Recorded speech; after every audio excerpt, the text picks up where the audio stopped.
ரோமர் 6ஆம் அதிகாரம் 13ஆம் வசனம். நீங்கள் உங்கள் அவயவங்களை அநீதியின் ஆயுதங்களாக பாவத்திற்கு ஒப்புக்கொடாமல் உங்களை மரித்தோரிலிருந்து பிழைத்திருக்கிறவர்களாக தேவனுக்கு ஒப்புக்கொடுத்து உங்கள் அவயவங்களை நீதிக்குரிய ஆயுதங்களாக தேவனுக்கு ஒப்புக்கொடுங்கள். கிறிஸ்துவுக்குள் பிரியமானவர்களே, தேவனுடைய வல்லமை ஈடு இணையற்றது. தம்முடைய ஜனங்களை ஆச்சரியமான விதத்தில் அவர் வழி நடத்தியதையும் நாம் வாசிக்கிறோம். வனாந்தரத்திலே தம்முடைய மக்களை திருப்தியாக போஷித்து பெரிய சமுத்திரத்தை இரண்டாக பிளந்து தரையில் நடக்க செய்து மரித்தோரை உயிர்ப்பித்து வியாதியஸ்தரை சொஸ்தமாக்கி குறைவுகள் நிறைந்த வேளையிலே அவைகளை நிறைவாக்கி இப்படியாக பல்வேறான விதத்திலே ஆசீர்வதித்து அதிசயம் செய்த தேவன் மரித்த நிலையில் இருக்கிற நம் வாழ்வையும் பிழைக்க செய்து உயிர்ப்பிக்க வல்லமை உள்ளவராக இருக்கிறார். ஒரு வேடிக்கையான சம்பவத்தை நான் கேள்விப்பட்டேன். ஒரு தாய் ஒரு குழந்தையை பெற்றெடுத்தாள். இவள் பக்தியும் தேவன் மேல் முழு விசுவாசமும் கொண்ட ஒரு பெண்.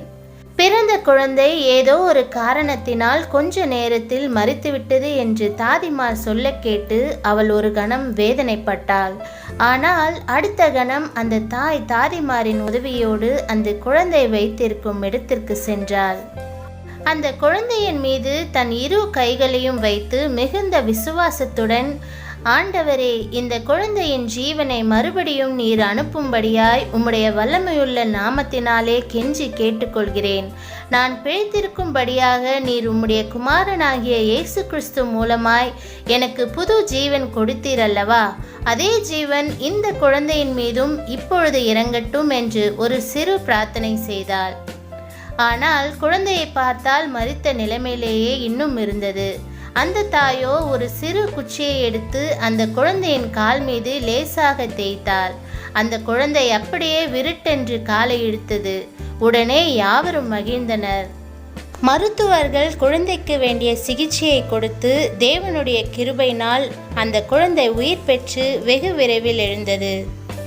அந்த தாய் ஒரு ஜீவனுள்ள சாட்சியாக அந்த மருத்துவமனையிலே தன் பிள்ளையோடு வீட்டுக்கு வந்தாள். அந்த குழந்தை வளர்ந்து பெரியவனாகி ஒரு விசுவாச வீரனாக ஆண்டவரை மகிமைப்படுத்தும் பணியை மேற்கொண்டான்.